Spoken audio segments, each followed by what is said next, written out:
In a particular system, the units of length, mass, and time are chosen to be 10 centimeter, 10 gram, and 0.1 second, respectively.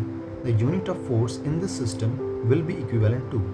The options are 0.1 Newton, 1 Newton, 10 Newton, and 100 Newton. तो इसको हम करेंगे कैसे? सबसे पहले हम SI unit में जो लेंथ, टाइम और मास की यूनिट होती है वो लिख लेते हैं.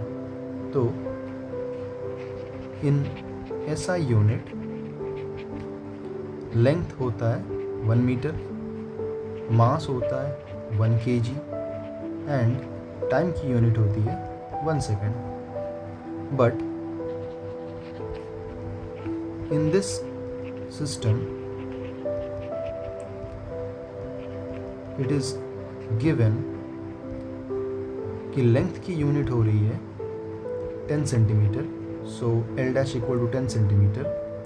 मास की यूनिट हो रही है 10 gram, so M dash equal to 10 grams.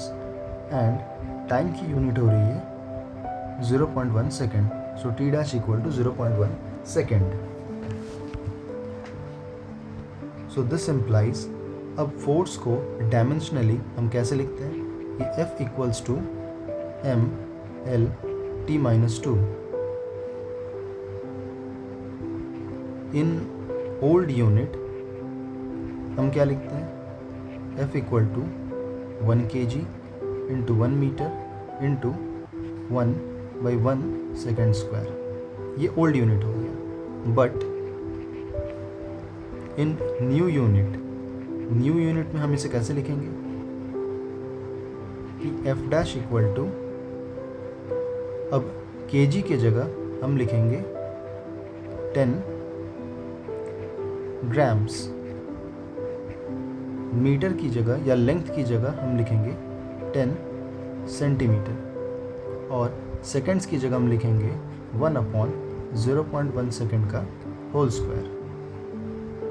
This is equal to, अब 10 ग्राम बराबर है 10 divided by 1000 kg into 10 centimetre बराबर है 10 divided by 100 metres into 1 by, अब 0.1 सेकेंड स्क्वायर मतलब कि 1/10 का whole square.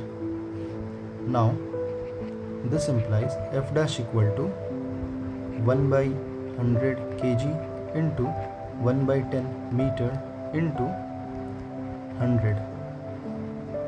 This is equal to 100 divided by 1000, which is equal to 1/10 Newton. So therefore 1 new unit is equals to 1/10 Newton is equals to 0.1 Newton. So therefore our answer is A, 0.1 Newton. So let us move to our second question. Second question कह रहा है कि if length L, mass M and force F are taken as fundamental quantities, then the dimensions of time will be. So here force को हम कैसे लिख सकते हैं? F equal to M L T minus 2. ठीक, this implies T minus 2 is equals to F by ml, या फिर this implies T square equal to ml upon f. This implies t equal to square root of ml upon f. Therefore t is equals to m to the power 1/2 l to the power 1/2 f to the power -1/2. और ये match कर रहा है हमारा option number 1 के साथ या फिर A के साथ. Therefore, our correct option is A. I hope this is clear. Now, let us move on to our next question. इसमें कह रहा है कि in the formula V equals to D raised to A E raised to B. If V, E and D are the velocity of longitudinal waves, bulk modulus of elasticity and density of the gaseous medium respectively, then the value of A and B are respectively. हमें option A, B, C और D respectively given है। तो यहाँ पर जो formula दी गई है हमें, that is V is equals to D to the power A E to the power B। E जो क्वांटिटी है that is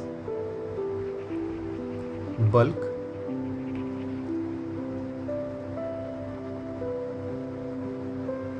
modulus of elasticity, और D है density.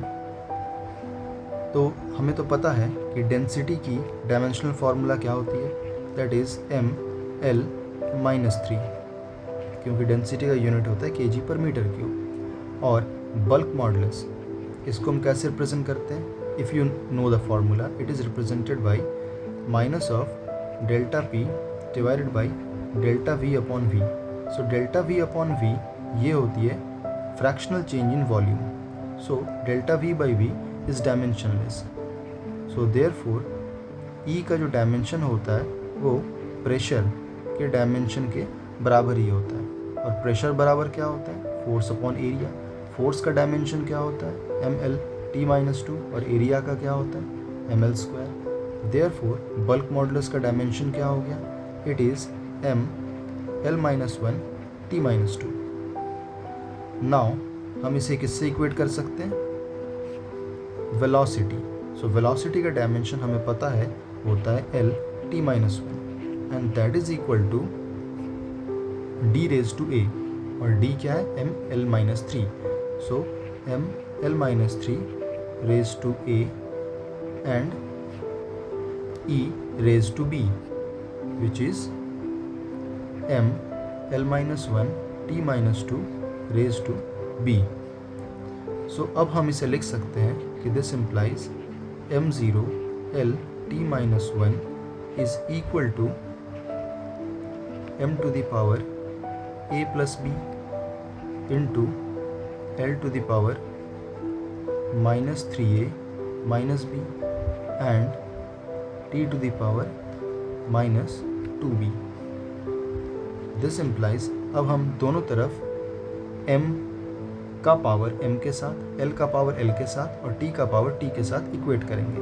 This will give us a plus b is equals to 0, minus 3a minus b is equals to 1 and minus 2b is equals to minus 1.